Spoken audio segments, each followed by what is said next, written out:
श्री गणेशाय नमः। काल चक्र की जय, सनातन धर्म की जय, हर हर महादेव। श्रोता बंधु, 84 लाख योनियों की रहस्यमयी कथा लेकर आया हूँ। इस ब्रह्मांड में आत्मा 84 लाख योनियों की यात्रा करती है। इंसान का जन्म बड़ी तपस्या और पुण्य के प्रभाव से मिलता है। यह एक ऐसी यात्रा है जो एक जीवन से शुरू होकर अगणित योनियों में चलती रहती है। कभी पशु, कभी पक्षी, कभी जलचर, तो कभी सूक्ष्म जीव। हर जन्म, हर शरीर आत्मा के कर्मों का परिणाम है। हमारे कर्म ही तय करते हैं कि अगला पड़ाव किस योनि में होगा। कर्मों का यह अटल नियम कभी नहीं रुकता है। जन्म और मृत्यु के बीच आत्मा किन किन नियमों से बंधी है। मनुष्य जीवन में ऐसा क्या है जो देवताओं को भी सहजता से प्राप्त नहीं होता। मनुष्य जीवन से ही मुक्ति का द्वार खुलता है। जय भोले।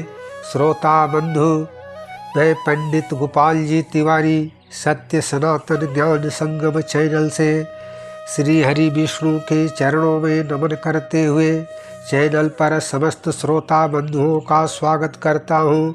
हमारा प्रयास पौराणिक कथाओं को जन जन तक पहुँचाना है। सनातन धर्म की जय। श्रोता बंधु, हमारे ग्रंथों में योनि का तात्पर्य शारीरिक संरचना नहीं है।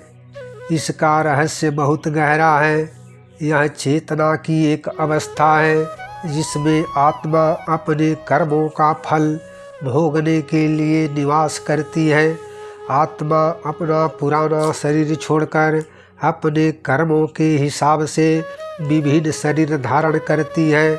गरुड़ पुराण के अनुसार आत्मा अमर है। आत्मा को कोई नष्ट नहीं कर सकता। मृत्यु तो केवल शरीर की होती है। आत्मा का यह सफ़र तब तक चलता रहता है जब तक आत्मा अपने अंतिम लक्ष्य मोक्ष तक नहीं पहुंच जाती। पद्म पुराण के अनुसार 84 लाख योनियों का एक आध्यात्मिक और दार्शनिक वर्गीकरण है और हमारी आत्मा इनसे होकर गुजर चुकी है और आगे भी गुजरेगी। 84 लाख योनियाँ सृष्टि में पाए जाने वाले विभिन्न जीव जंतु हैं जिन्हें दो भागों में बांटा गया है। पहला योनिज और दूसरा आयोनिज है। इसके अतिरिक्त स्थूल रूप से प्राणियों को 3 भागों में बांटा गया है जिनमें जलचर, थलचर और नभचर प्राणी होते हैं। पद्म पुराण के अनुसार एक आत्मा को कर्म गति के अनुसार 20 लाख बार वृक्ष की योनि में जन्म होता है। इसके बाद 9 लाख बार जलचर प्राणियों के रूप में जन्म होता है, 11 लाख बार कृमि योनि में तथा 10 लाख बार पक्षी की योनि में, 30 लाख बार पशु की योनि में। इसके बाद 4 लाख योनियाँ मनुष्यों और मनुष्यों जैसे अन्य जीवों की है, जिसमें केवल मनुष्य ही नहीं बल्कि देवता, दैत्य और गंधर्व जैसे उच्च चेतना वाली योनियों में गिनी गई है। जब हम इन सभी को जोड़ते हैं तो कुल 84 लाख योनियाँ बनती हैं। 84 लाख योनियों में मनुष्य योनि ही सर्वश्रेष्ठ मानी गई है। जब 4 लाख बार आत्मा मानव की योनि में जन्म लेती है तो इसके बाद आत्मा को पितृ या देव योनि की प्राप्ति होती है। जब आत्मा मनुष्य योनि में आकर नीच कर्म करने लगती है तो उसे पुनः नीचे की योनियों में जन्म मिलने लगता है, जिसे वेद पुराणों में दुर्गति कहा गया है। यह वर्गीकरण यह बताता है कि आत्मा अपनी यात्रा में कितने भिन्न भिन्न अनुभवों से होकर गुजरती है। कभी वह गहरे समुद्र में मछली बनकर तैरती है, तो कभी वह हजारों वर्षों तक एक वृक्ष बनकर खड़ी रहती है। कभी पक्षी बनकर आकाश की सैर करती है, तो कभी जानवर बनकर जंगलों में विचरण करती है। हर योनि एक कक्षा की तरह है, जहाँ आत्मा कुछ न कुछ सीखती है, अपने कर्मों का हिसाब चुकाती है और फिर अगली कक्षा की ओर बढ़ जाती है। जीव के कर्म ही इस पूरी व्यवस्था को संचालित करते हैं। जीव के कर्म ही तय करते हैं कि आत्मा को अगला शरीर कौन सा मिलेगा। श्रीमद् भागवत गीता में भगवान श्री कृष्ण कहते हैं, मनुष्य का अधिकार केवल कर्म करने पर है, उसके फल पर नहीं। कर्म का सिद्धांत जैसा करोगे वैसा भरोगे तक सीमित नहीं है। यह ब्रह्मांड का एक ऐसा अटूट नियम है जो कभी नहीं टूटता है। हमारी हर गतिविधि, हमारे बोले गए हर शब्द और हमारे हर एक विचार, हमारे विचार भी कर्म हैं। जब हम कुछ अच्छा करते हैं, किसी की सहायता करते हैं या मन में किसी का भला सोचते हैं, तब हम पुण्य अर्जित करते हैं। और जब हम किसी को दुख देते हैं, कुछ बुरा करते हैं या मन में ईर्ष्या या घृणा पालते हैं, तब हम पाप संचित करते हैं। हम खेतों में जैसा बीज बोएंगे वैसा ही फसल काटेंगे। वैसे ही हमारे कर्म वो बीज हैं जिसे हम अपने जीवन के खेत में बो रहे हैं।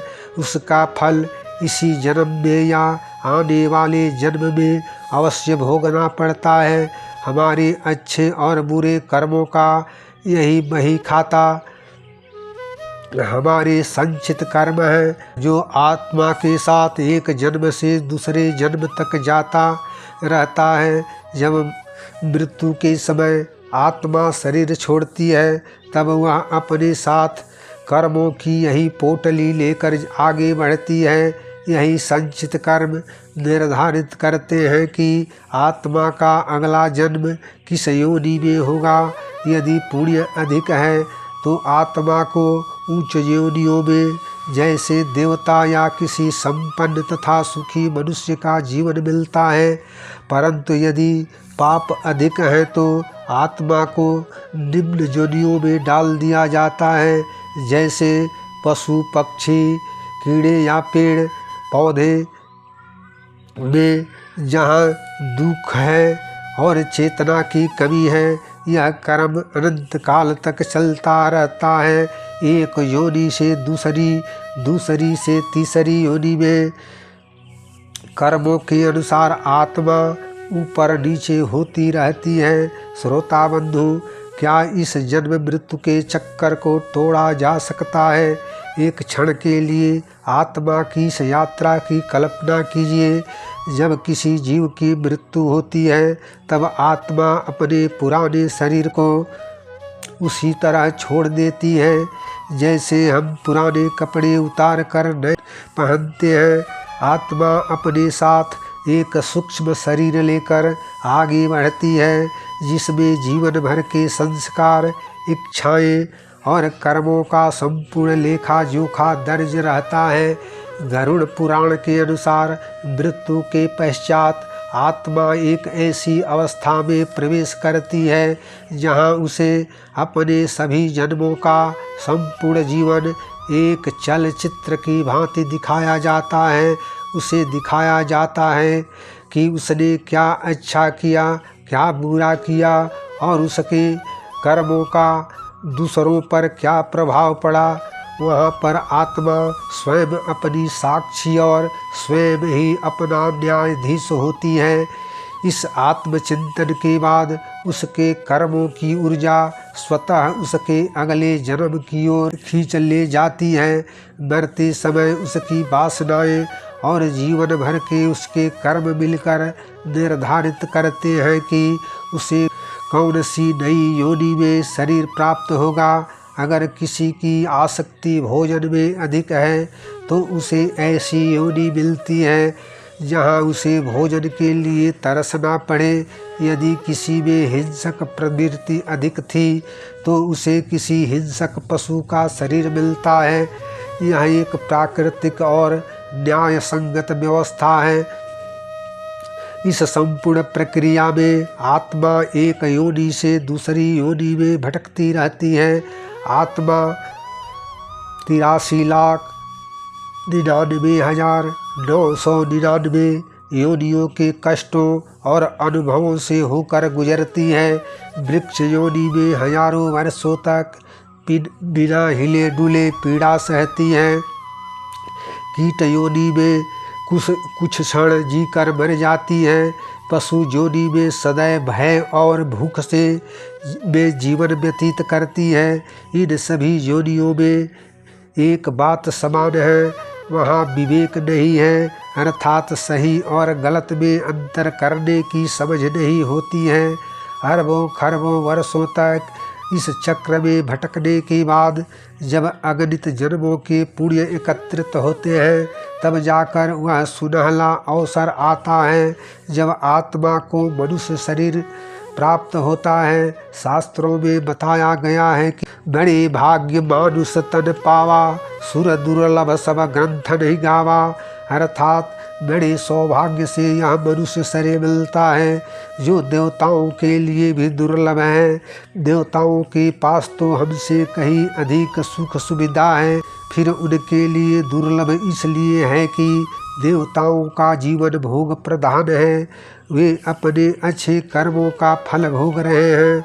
वो नए कर्म करके मोक्ष की साधना नहीं कर सकते। मोक्ष का द्वार केवल मनुष्य योनि से ही खुलता है।